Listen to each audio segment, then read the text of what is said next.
We waited a little too long to slow down immigration, Miller admits. They haven't slowed down anything at all. It is still a 500K new entry for 2025. Removed. Waited too long? They kept speeding it up the entire time. You can't floor it through a red light and then say you waited too long to slow down 2 blocks later. What he means is they didn't care about the impacts. They waited too long because people caught on and got pissed off. They knew what they were doing. Deleted.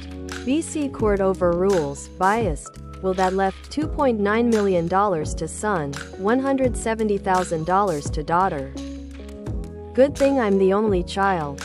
Only problem is my parents are broke. This law applies to all wills on BC estates. It is not only related to cultural practices, nor genders. I know of an estate that took 5 years to settle because the mother gave almost everything to charities and one of 3 grandchildren. My family knew why she cut out her sons, but the reason was not included in her estate documents and the will was overturned to create a more equitable distribution. A good estate attorney is going to ask why there is an unequal distribution and explain the potential consequences. If there is a reason, such as one child has been given their inheritance early, it will be documented. So if parents leave way more money to one kid over another, is okay to sue now? Or only if you can find some sort of cultural bias? I would have given my sister half anyways if that was me. Hope I am never in that situation. I don't get the basic premise that adult children are owed something. Varying a will makes sense if minor children are not properly provided for. But where does this entitlement come from for adult children? If a testator wants to leave all of their estate to a particular beneficiary, even for reasons that most of us would find despicable, it is ridiculous that the government can intervene to do the right thing. Has this not always been the case? My financial planning textbooks made it clear you can sue for a fair portion of an estate. So I'm assuming this has been true for a long time. Alarming trend of more international students claiming asylum. Minister. If anyone claims asylum after already being here for a certain period of time and failing to do so, their claim should automatically be denied. Hopefully stuff like this is actually a factor in their decision making. If they were in any real danger, they would have claimed asylum upon getting here regardless of what program they used to actually get here. Dude is alarmed by something he could put an end to instantly. They really use the perfect picture for this guy. Dude is alarmed at the damage from his own party's policies. Lol, there's a growing number. Mercedes. And it's frankly quite alarming given the volumes of people that come to this country. In theory, with the proper financial capacity to live and to pay their tuition fees, which are 4 times what Canadians pay, the minister said. We see that it happens often within the first year of the time they're here, often for less valid reasons than others, notably to drop the tuition fee down to Canadian rates. There's some opportunism that's being used and exploited there. Edit. You're right. I should have said his party's policies. There must have been some level of expectation. They shouldn't lie. Man, I am so shocked at the quality of people Canada brought in as students. And I feel ashamed that years ago I was a student too. I had a few friends who were students as well. But we never protested or demanded anything from anyone. We knew and followed the law that when your permit expires you go home. If you're lucky you might get PR. Some of my friends left. Some stayed. That was always the case. And not a single person in my acquaintance circle would even dream of claiming asylum. What is going on here?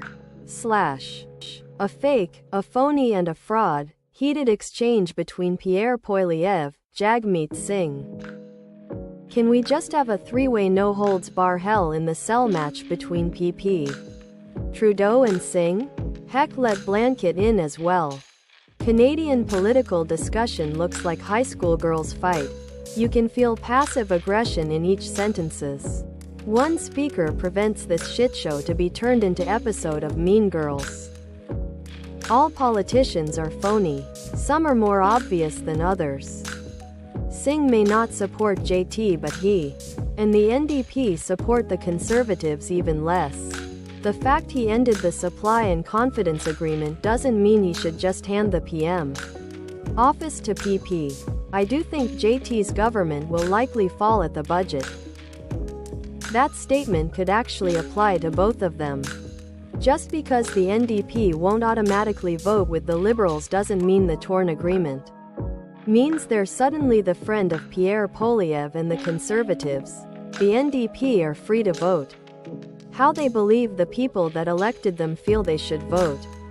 And I don't doubt most of their voters would likely not want them voting non-confidence now and probably give the Conservatives a majority government. Just because you think Trudeau and the Liberals suck doesn't mean that you automatically will just vote for someone else because they're different. That's the reason we have this shitty two-party system.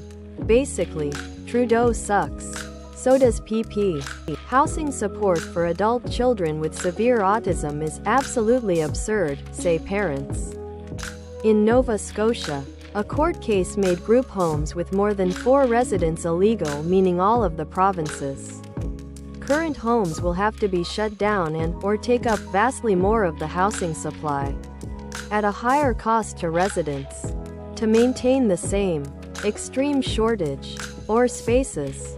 https www.cbc.ca/news/canada/nova-scotia/legal-5-year-plan-nova-scotia-disabilities-housing-1.68938884 https www.cbc.ca/news/canada/nova-scotia/legal-5-year-plan-nova-scotia-disabilities-housing-1.68938884.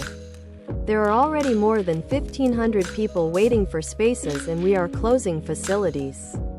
It's unreal. The abuse of the original case is also more than deserving of their win, but the reform plan is now going to harm more people. It's as if autistic and special needs adults don't exist, they can now outlive their parents. Supportive housing is needed. Parent of a young man in his 20 feet, she does his best. Has a small job. On ODSP. I don't know what will happen when I am gone. We have done our best to make sure that he knows basics, can cook, basic groceries, own laundry. Financial-wise, he has no idea what money does or how he would live without us. It keeps me up at night. He was put on waitlist for housing 9 years ago. Have not heard anything yet. Ontario has made it significantly more difficult to get support when they're young, delaying financial support for years. It's no surprise they're not doing enough to help autistic adults as well. Truly disappointing and something that needs to be fixed. I often wonder how other ASD parents with adult children who are more profoundly affected cope. My youngest is only 18 and quite capable, but still requires far more care than my other children did at that age. I know that she will likely live with us for many years to come and have never thought of that as a burden. If her care requirements were higher though. I've worked with adults who have severe autism who can't speak, who are self-abusive and violent at times.